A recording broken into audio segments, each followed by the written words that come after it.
প্রিয় শিক্ষার্থী, সমাধান এডুকেশন কেয়ারের আরও একটি নতুন ক্লাসে তোমাদেরকে স্বাগত। আজকের ক্লাসটি আমরা নবম শ্রেণীর হিসাব বিজ্ঞান অষ্টম অধ্যায় নগদান বই নিয়ে আলোচনা করব। আজকের ক্লাসটিতে তোমরা জানতে পারবা নগদান বইতে কোন ধরনের লেনদেন আসে না এবং কোন ধরনের লেনদেন আসে, আর নগদান বই কিভাবে করতে হয়, নগদান বইয়ের কন্টেন্টটি কী এবং কন্টেন্টটি কখন কিভাবে লিখতে হয়, এই সকল প্রশ্নের উত্তর তোমরা আজকের এই ভিডিওতে দেখতে পারবা। তো যাদের যাদের এই ক্লাসটি খুবই প্রয়োজন তারা মনোযোগ সহকারে বসে পড়ো বই খাতা নিয়ে। তাহলে চলো দেরি না করে শুরু করা যাক।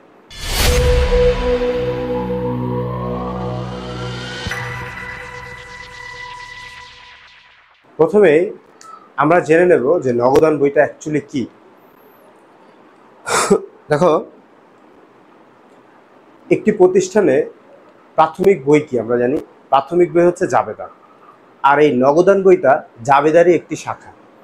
অর্থাৎ আমরা জাবেদার মধ্যে যেটা করি, প্রত্যেকটি লেনদেনের তারিখের ক্রম অনুসারে ডেবিট ক্রেডিট করে তারপর হচ্ছে কি করি, কারণ সহ বর্ণনা করি। এটা ছিল জাবেদা। ঠিক এই জাবেদার মতোই নগদান বইও একটা প্রাথমিক বই। এখন এই নগদান বইতে যখন আমরা নগদান বই করি বা কেন করি, নগদান বইতে কি আসে, নগদান বই কাকে বলে। দেখো, নগদান বইয়ের সংজ্ঞাটা হচ্ছে গিয়ে, নগদান বই কাকে বলে, প্রত্যেকটি প্রতিষ্ঠানে যে পরিমাণ নগদ অর্থের প্রাপ্তি ও প্রদান ঘটে তা যে বইতে লিপিবদ্ধ করা হয় তাই হচ্ছে নগদান বই। অর্থাৎ লিপিবদ্ধ করে যে বইটা প্রস্তুত করা হচ্ছে, যেখানে তোমার কারবারে কি পরিমাণ নগদ টাকা আসছে এবং কি পরিমাণ নগদ টাকা চলে গেছে, এইটা নিয়ে যে বই প্রস্তুত করা হয় তাই হচ্ছে নগদান বই। এখন এই নগদান বই আমরা কেন করি? নগদান বই একটি পাকা বইয়ের মতোই কাজ করে। নগদান বই আমরা এই কারণে করি, আমরা তাহলে আমাদের কাছে প্রতিষ্ঠানে কি পরিমাণ নগদ অর্থ আছে আমরা সেটা জানতে পারি, এবং এই নগদ অর্থ দ্বারা আমরা ব্যবসায়ী সিদ্ধান্ত নিতে পারি যে এখন আমার কি করা উচিত কি না করা উচিত। দেখো, লেনদেন করতে হইলে আমাদের নগদ অর্থের আদান প্রদান খুবই জরুরি। আমি যদি কোথাও থেকে পণ্য ক্রয় করি, আমার নগদ অর্থ প্রদান করতে হবে। আমি যদি কোথাও পণ্য বিক্রয় করি, আমি নগদ অর্থ পাবো। একটা ব্যবসায়ের মানদণ্ড কিন্তু নগদ অর্থের উপর অনেক পরিমাণে নির্ভর করে। আমাদের কাছে যদি যথার্থ পরিমাণ নগদ অর্থ না থাকে, সেক্ষেত্রে আমরা সিদ্ধান্তহীনতায় ভুগব। একটা জটিল সিদ্ধান্ত বা ব্যবসায় ঝুঁকি গ্রহণ করতে গিয়ে আমাদের হ্যাসেল হতে হবে। তাই নগদান বইয়ে করা খুবই জরুরি। আর নগদান বই করলে আমাদের কারবার থেকে কি পরিমাণ টাকা চুরি হয়েছে বা নষ্ট হয়েছে সে ব্যাপারেও আমরা জানতে পারি। তাহলে এখন আমরা জানবো যে এই নগদান বই কিভাবে করতে হয়, আর এই নগদান বই করার জন্য আমাদের কি কি করণীয়। প্রথমেই আমরা জানবো যে নগদান বইতে কোন কোন লেনদেন আসে না, এইটা আমাদের খুবই জরুরি। দেখো, আমি আগেই বলছি যে নগদ অর্থের প্রাপ্তি প্রদান হয় এরকম বিষয় নিয়ে যে হিসাব প্রস্তুত করা হয় তাকে নগদান বই বলে। তাহলে যে সকল লেনদেন নগদান বইতে আসবে না, যে সকল লেনদেন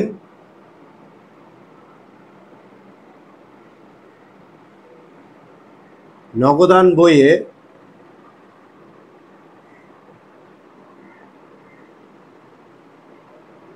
অন্তর্ভুক্ত হয় না, সেগুলো কি কি? প্রথম, ধারে বা বাকিতে সংঘটিত কোনো লেনদেন। ধারে বা বাকিতে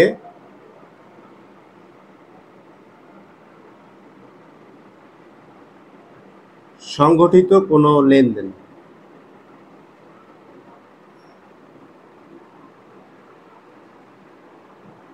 দেখো, যে সকল লেনদেন ধারে বা বাকিতে হয় তা কিন্তু নগদ অর্থে প্রাপ্তি প্রদান হয় না। সেজন্য প্রথমেই নগদান বইতে যেটা আসবে না সেটা হচ্ছে ধারে বা বাকিতে সংগঠিত কোনো লেনদেন। এরপরে দেখো, আমরা যখন স্থায়ী সম্পদের অবচয় ধরি, দেখো স্থায়ী সম্পদ যেগুলো ভিজিবল সেগুলোর উপর আমরা ধরি অবচয়।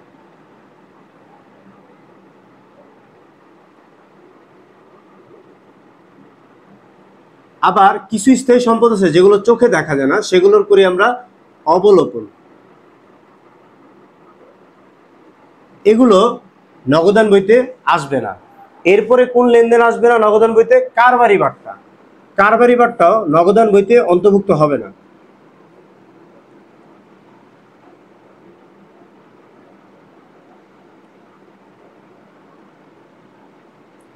তাহলে নগদান বইতে যে সকল লেনদেন অন্তর্ভুক্ত হয় না তার মধ্যে আমরা কি কি পাইলাম? স্থায়ী সম্পদের অবচয়, তারপর স্থায়ী সম্পদ এই বাকিতে সংগঠিত কোনো লেনদেন, আর হচ্ছে কারবারি বাট্টা। এগুলো নগদান বইতে কখনো অন্তর্ভুক্ত হবে না। দেখো, কারবারি বাট্টা যেটা হয়, আমরা পণ্য কেনা বেচার সময় কিছু পরিমাণ ডিসকাউন্ট দিই, যেটাকে আমরা বলি ডিসকাউন্ট আমাদের ভাষায়, বা পণ্যের বইমূল্য হতে কিছু টাকা কম রাখি বা হচ্ছে কমে আমরা কিনে নিয়ে আসি, এটাই হচ্ছে কারবারি বাট্টা। যখন আমরা ক্রয় করার সময় যে বাট্টাটা পাই সেটা হচ্ছে কারবারি বাট্টা, আবার বিক্রয় করার সময় আমরা যে বাট্টাটা দেই সেটা হচ্ছে বিক্রয় বাট্টা। তো এই ক্রয় বাট্টা বিক্রয় বাট্টা দুইটা মিলে হয় আমাদের কারবারি বাট্টা। এটা নগদান বইতে অন্তর্ভুক্ত হবে না, তবে এটার অ্যামাউন্ট যেটা আছে এটা যোগ বিয়োগ করে আমাদের দেখাই দিতে হবে। ওকে, ফাইন। এইটা গেল হচ্ছে আমাদের যে সকল লেনদেন নগদান বইতে অন্তর্ভুক্ত হয় না। এখন আমরা জানবো যে নগদান বইতে যেগুলো অন্তর্ভুক্ত হয় সেগুলো কিভাবে কি লিখতে হয়। দেখো, নগদান বই আমি বলছি জাবেদার মতোই একটি প্রাথমিক বই। তো প্রাথমিক বই তারিখের ক্রম অনুসারে করা হয়, প্রত্যেক মাসে প্রত্যেক দিনে। তো এখানে আমরা যখন জানুয়ারি থেকে ফেব্রুয়ারিতে আসি তখন আমরা মাসের শুরুতে আমাদের হাতে কিছু পরিমাণ উদ্ধৃত্ত থাকে। মাসের শুরুতে যে উদ্ধৃত্ত থাকবে সেটা আমাদের শুরুতে যে পরিমাণ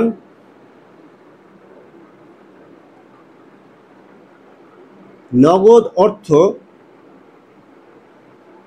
দেখো আমাদের এই অর্থ বা সম্পদটা আমাদের দুই ধরনের হয়, একটা নগদ অর্থ, একটা ব্যাংক অর্থ।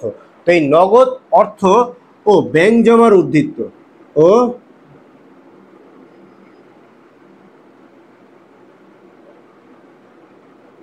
ব্যাংক জমার উদ্ধৃত্ত যদি থাকে, ব্যাংক জমার উদ্ধৃত্ত থাকলে আমরা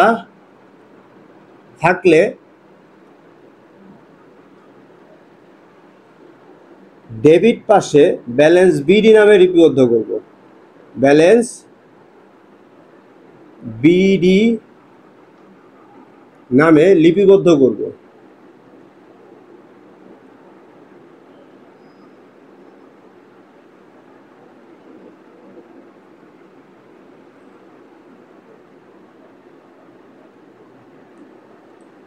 এখন অনেক সময় আমরা দেখি যে মাসের শুরুতে কিছু জিনিস আবার ক্রেডিট পাশে লিখতে হয়। যেটা ক্রেডিট পাশে থাকবে সেটা তিরিক্ত বা অতিরিক্ত থাকবে। কি থাকবে? তিরিক্ত বা অতিরিক্ত। যে উদ্ধৃত্ত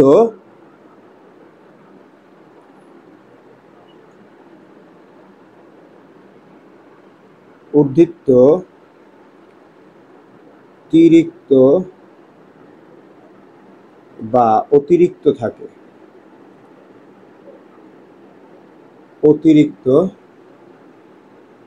থাকে, তা ক্রেডিট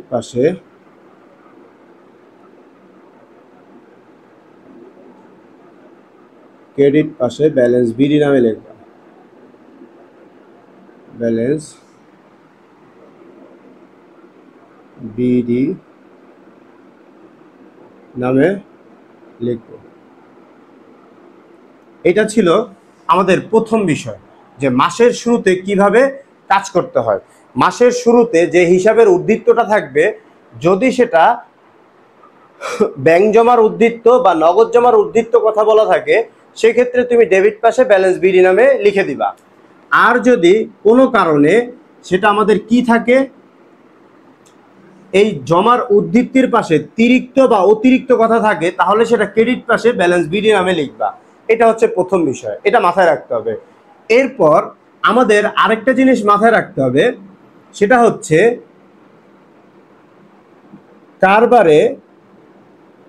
কারবারে বলতে ব্যবসায় প্রতিষ্ঠানে নগদ অর্থ প্রাপ্ত হলে ডেবিট পাশে লিখবা। ডেবিট পাশে লিখব। আর প্রদত্ত হলে বা প্রদান করলে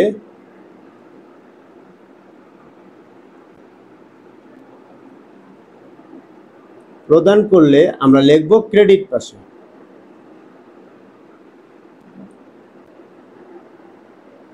এইটা ছিল পরবর্তী বিষয়। এরপরে আমাদের কি করতে হবে, এমন কিছু এন্ট্রি আছে যা ডেবিট ও ক্রেডিট উভয় পাশে বসে, সেগুলোকে আমরা বলি কন্ট্রা এন্ট্রি। এখন এই কন্ট্রা এন্ট্রি নিয়ে আমরা কাজ করব। তো ডেবিট ও ক্রেডিট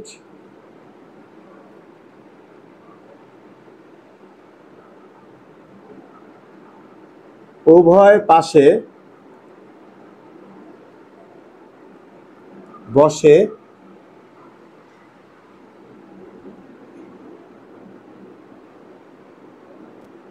এমন লেনদেন হলো কন্ট্রা এন্ট্রি। Contra entry. তাহলে কন্ট্রা এন্ট্রিটা কি ভাইয়া? কন্ট্রা এন্ট্রি হচ্ছে যেগুলো ডেবিট ও ক্রেডিট আমাদের উভয় পাশে লিখতে হবে, সেগুলো কন্ট্রা এন্ট্রি। আর এই কন্ট্রা এন্ট্রি হয় দুটি। কন্ট্রা এন্ট্রি কয়টি হয়? দুটি। এক নাম্বার ব্যাংকে জমা দিলে, ব্যাংকে নগদ অর্থ জমা দিলে। আর দুই নাম্বার হবে যদি আমি ব্যাংক হতে অফিসের প্রয়োজনে উত্তোলন করি। ব্যাংক হতে উত্তোলন বা অফিসের প্রয়োজনে উত্তোলন। অফিসের প্রয়োজনে উত্তোলন।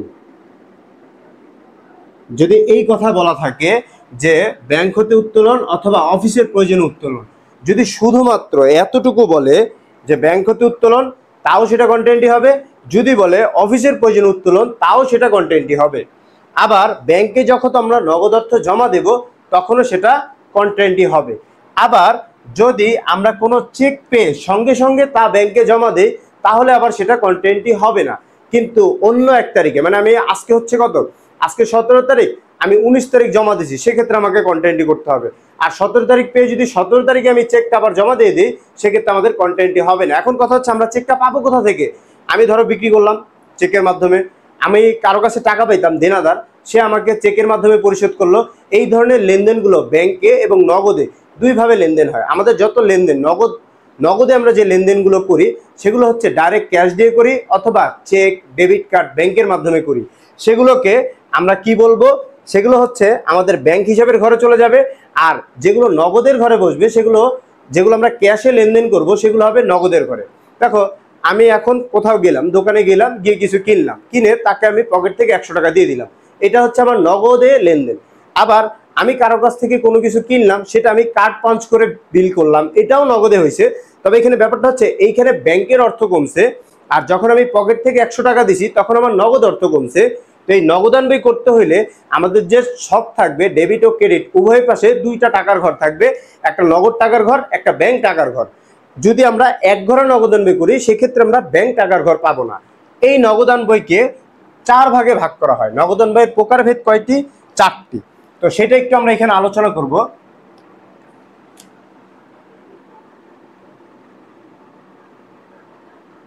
নগদান বই কয় প্রকার?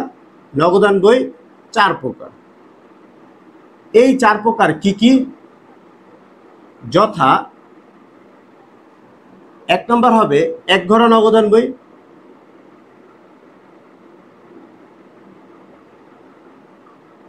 এক ঘরে নগদান বই।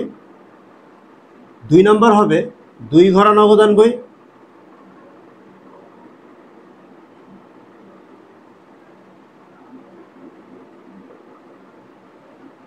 3 নম্বর হবে 3 ঘরে নগদান বই।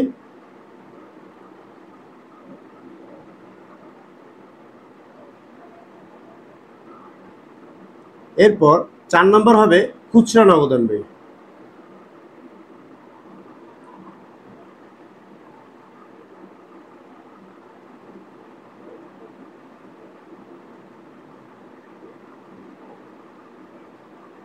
খুচরা নগদান বই, এই 4টি নগদান বই হয়। দেখো, এক ঘরে নগদান বই এক ঘর নগদান বইতে আমাদের 10টি কলাম থাকবে। কয়টি কলাম থাকবে? 10টি কলাম। আবার 2 ঘর নগদান বইতে আমাদের কলাম থাকবে কয়টি? 12টি। 3 ঘর নগদান বইতে আমাদের কলাম থাকবে কয়টি? 14টি। আর খুচরা নগদান বইতে বহু কলাম বিশিষ্ট হয়। এটা আমাদের পুরোপুরি লেনদেনের উপরে নির্ভর করে যেটা কয়টি কলাম হবে। দেখো আমাদের এই এক ঘর নগদান বইতে আমরা শুধু নগদ নামের একটি টাকার ঘর রাখি। কি নামের? নগদ নামের একটি টাকার ঘর। আর 3 ঘর নগদ বইতে আমাদের নগদ, আচ্ছা এগুলো একটু অন্য কালি দিয়ে লিখি যেন তোমাদের বুঝতে সুবিধা হয়। শুধুমাত্র নগদ নামের একটি টাকার ঘর থাকবে। আর 2 ঘর নগদান বইতে আমরা নগদ ও ব্যাংক 2টি টাকার ঘর পাব। আবার 3 ঘরের ক্ষেত্রে নগদ, ব্যাংক ও বাট্টা এই কয়টি আমরা টাকার ঘর পাবো।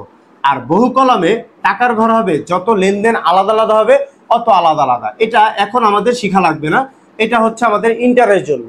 এই ছিল নগদান বইয়ের টোটাল বিষয়। এখন নগদান বইয়ের বেসিকের আর একটা জিনিস বাকি আছে, সেটা হচ্ছে নগদান বইতে আমাদের প্রত্যেকটা মাসের শেষে তারিখটা, টাকার পরিমাণটা সমান দেখাইতে হয়। আর এই সমান দেখানোর জন্য যে পাশে টাকা কম থাকবে তোমরা সেই পাশে ব্যালেন্স সিডি লিখবা। আবার যে পাশে টাকা দোনো পাশে যদি টাকা কম হয় সেক্ষেত্রে দোনো পাশেই তোমরা মাসের শেষ তারিখে ব্যালেন্স সিডি দিবা। ব্যাপারটা কি অনেকটা, দেখো আমাদের 2টা পাশ থাকতে পারে, সেটা হচ্ছে এই ধরো ডেবিট পাস আর এই হচ্ছে ক্রেডিট পাস। এখন এইখানে আমাদের টাকা আছে 5000 কিন্তু এইখানে আছে 500, তাহলে এইখানে কম টাকা আছে। কত টাকা কম আছে সেটা বের করবা। 4500 টাকা কম আছে। এই 4500 টাকা মাসের শেষ তারিখ অর্থাৎ 31 তারিখ ব্যালেন্স সিডি নামে লিখবা। কি নামে লিখবা? Balance CD. এই ব্যালেন্স সিডি লিখে এই টাকাটা এখানে বসাবা। আবার যদি এই পাশে কম হইতো তাহলে সেম জিনিস, তারিখের ঘরে 31 দিয়ে মাসের শেষ তারিখ, এখন 30-এ মাস হইলে 30 তারিখ দিবা আর 31-এ মাস হইলে 31 তারিখ দিবা। এভাবে যে পাশে কম হবে সে পাশে ব্যালেন্স সিডি লিখবা। যত টাকা কম ছিল এত টাকা তো তুমি ব্যালেন্স সিডি করে দিছো, এর পরবর্তী মাসে ঠিক ওই টাকাটাই আবার ব্যালেন্স বিডি নামে অপোজিট পাশে বসাই দিবা। তো এই ব্যাপারটা হয়তোবা তোমাদের কাছে ক্লিয়ার না, যখন তোমরা অঙ্ক করবা সেই অঙ্কের মধ্যে আমি এই ব্যাপারটা তোমাদেরকে ক্লিয়ার করে দেবো। বাট আজকে এই পর্যন্তই তোমাদের নগদান বইয়ের বেসিক ক্লাস থাকলো। যারা যারা এখান থেকে কিছু জিনিস বুঝো নাই বা অপরিষ্কার রয়েছে তারা আমাকে কমেন্টে জানাও, আমি অবশ্যই তোমাদেরকে উত্তর দিয়ে দিব। আর যাদের আজকের ক্লাসটি ভালো লাগলো তারা লাইক করো ও শেয়ার করো। আর পরবর্তী ভিডিও পাওয়ার জন্য সাবস্ক্রাইব করে আমাদের সাথেই থাকো। দেখা হচ্ছে পরবর্তী ক্লাসে এই নগদান বইয়ের সমাধান নিয়ে। খোদা হাফেজ।